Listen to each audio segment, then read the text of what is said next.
Huskies. Well, St. Patrick's Day is this week, so I figured we would do a traditional St. Patrick's Day meal of corned beef and cabbage with potatoes.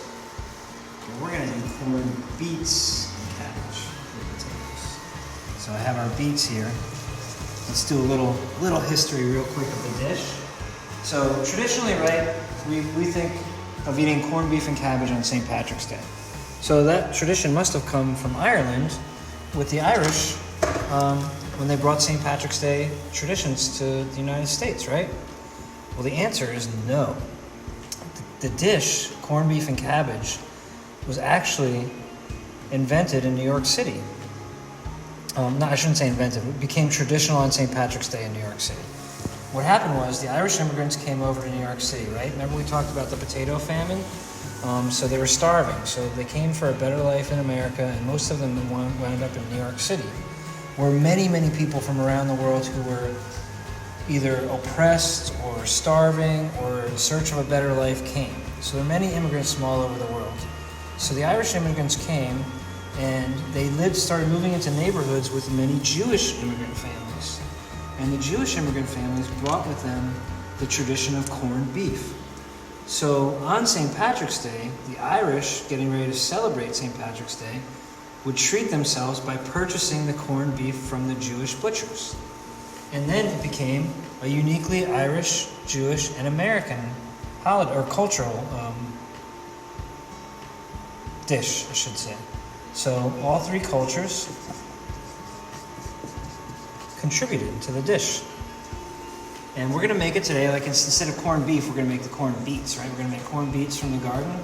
And this dish today is gonna use 3 different cooking techniques, all of which are very, very healthy. The beets we're gonna roast.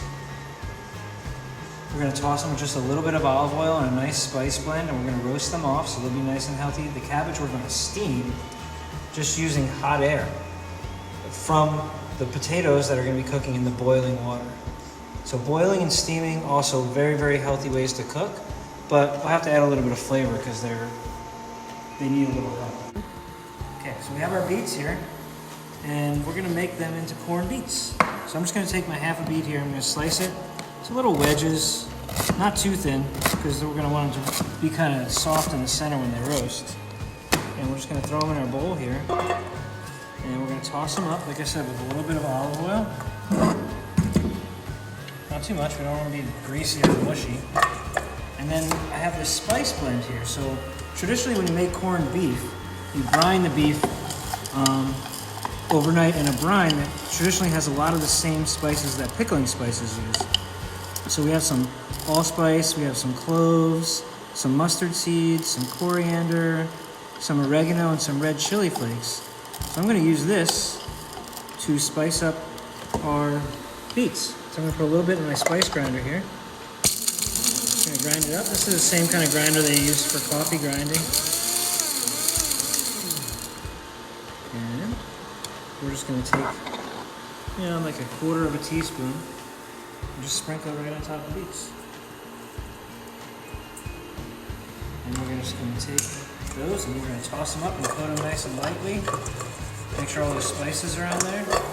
And we're going to roast them in the oven at 400 degrees for about 15 minutes.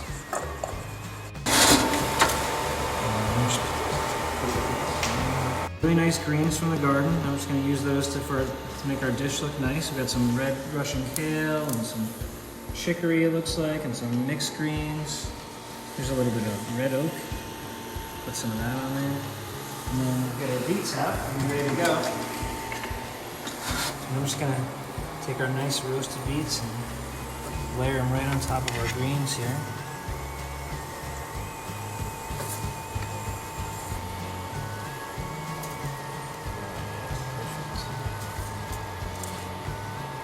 All those flavors from the pickling spices.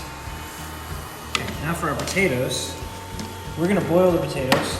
So I'm just going to take a red potato, I'm going to half it, and half it again, and half it again. So we're quartering it, and we'll get 8 pieces out of each little potato.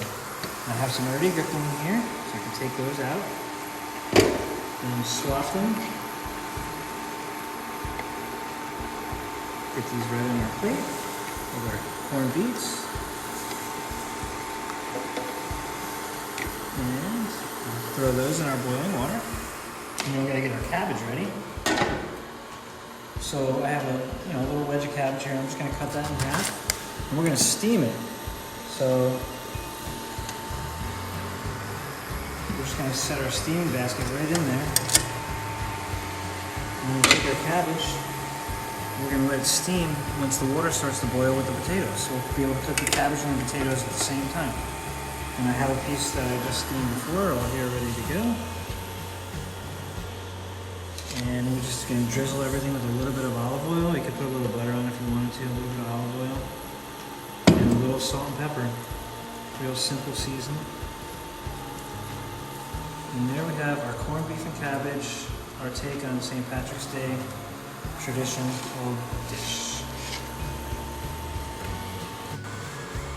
Okay guys, so we like to make everything as vegetarian and even vegan as possible. So we took a traditional dish that would normally be made with corned beef and we made corned beets.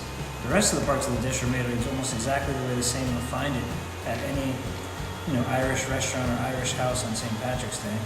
So let me know in your journals a traditional dish that's usually made with meats that could be substituted for vegetables.